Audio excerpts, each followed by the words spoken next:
सुप्रभात मंडळी. मी नीलिमा पटवर्धन आणि आपण सध्या वाचत आहोत हितगुज हे प्राध्यापिका सौ मीना आंबेकर लिखित पुस्तक. आज जो लेख मी वाचून दाखवणार आहे त्याचं नाव आहे मळ्यातल्या गुणी पाकळ्या. मळ्यातल्या गुणी पाकळ्या. सुरू करते.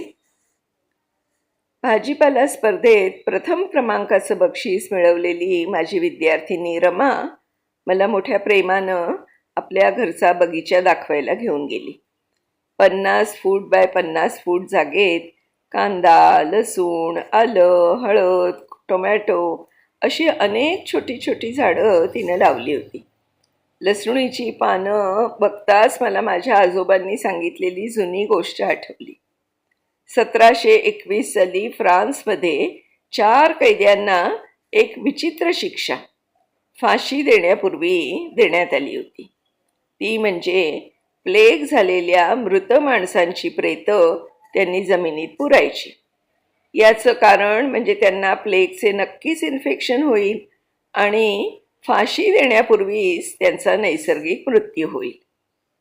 पण काय आश्चर्य, त्या 4ही कैद्यांनी प्रेतांना पुरूनही ते सही सलामत वाचले.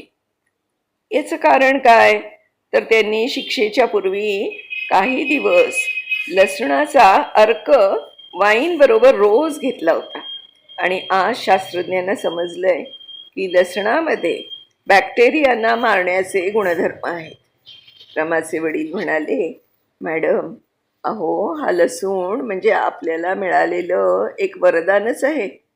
नुसतं सर्दी, खोकला किंवा श्वसनाचे विकार यावर औषध एवढाच त्याचा आवाका नाही. नुकताच टेक्सास विद्यापीठात कॅन्सर सेंटरमध्ये शास्त्रज्ञांनी एक प्रयोग केला. त्यांनी काही उंदरांना लसूण खायला दिला.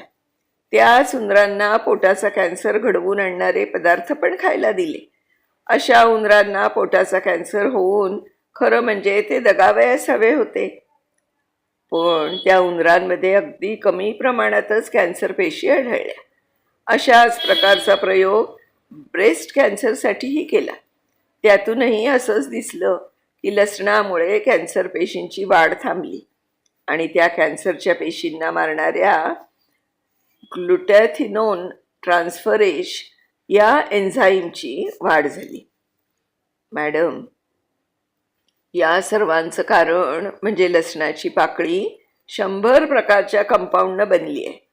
त्यातला अगदी महत्त्वाचा घटक म्हणजे डायलिल सल्फाईड, जो ही कामगिरी बजावतोय. चिनी लोकांना हा लसूण फार प्रिय, त्यामुळे तेथे पोटाच्या कॅन्सरचं प्रमाण सर्वात कमी आहे. खरं म्हणजे चायनीज फूड मलाही खूप आवडतं, कारण आलं लसणाचा स्वाद. याच्या मागचं हे उदात्त कारण मला कुठं माहीत होतं. रमाचे वडील बोलत होते, चिनी लोकात हे कॅन्सरचं प्रमाण कमी असण्याचं कारण म्हणजे लसणात असलेलं डायफिल सल्फाईड की ज्यामुळे पोटातील त्रासदायी बॅक्टेरिया निष्क्रिय होतात. आपण खाल्लेल्या अन्नाचं रूपांतर कधीकधी नायट्रस अमाइन्समध्ये केलं जातं. अन्नातील नायट्रेटपासून ते बनतं आणि नायट्रेट अमाइन्स हे अत्यंत विषारी असून त्यात कार्सेनोजेन्स म्हणजे कॅन्सर होण्यास मदत करणारे घटक आहेत.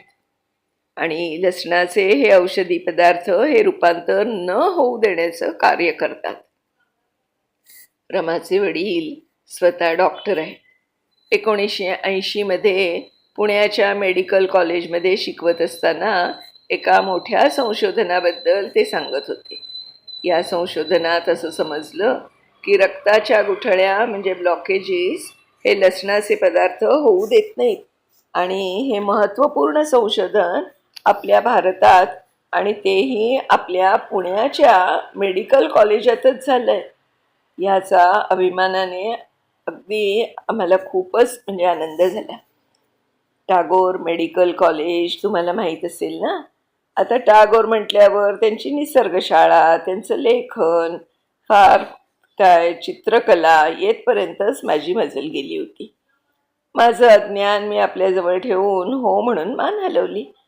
तेथे आपले भारतीय डॉक्टर अरुण यांनी एका प्रयोगाद्वारे एक शोध लावला. त्यांनी एकदा हृदयविकाराचा झटका आलेले असे 472 पेशंट्स घेतले. त्यांचे 2 गट केले. एका गटास रोज लसणाचा रस दुधाबरोबर दिला आणि दुसऱ्या गटाला तो दिला नाही. त्यांना असं दिसलं की लसूण घेतलेल्यातील अगदी कमी लोकांनाच हृदयविकाराचा झटका परत आला. तसंच त्यांचा रक्तदाब, कोलेस्ट्रॉलची पातळी खूपच कमी झाली. लसूण न दिलेल्या गटामध्ये हार्ट अटॅकचं प्रमाण खूपच होतं. तसेच त्यांचा रक्तदाब आणि कोलेस्ट्रॉलही वाढलेलंच होतं. रमाच्या वडिलांचे आभार मानायला माझ्याकडे शब्दच नव्हते. कॅन्सर आणि हृदयविकार यासारख्या महाभयंकर आजाराला प्रतिबंधक गोळ्या म्हणजे लसणाच्या जादूच्या पाकळ्या आणि कंद घेऊन मी घरी परतले. अरे वा, किती छान माहिती आहे. आता सगळ्यांनी रोज थोडी थोडी लसूण खायला पाहिजे बरं का. असे पण थंडीचे दिवस आहेत. लसूण गरमही असते, उष्ण असते प्रकृतीने, त्यामुळे नक्की खाऊया आणि अशा भयंकर आजारांपासून स्वतःला दूर ठेवायचा प्रयत्न करूया. धन्यवाद.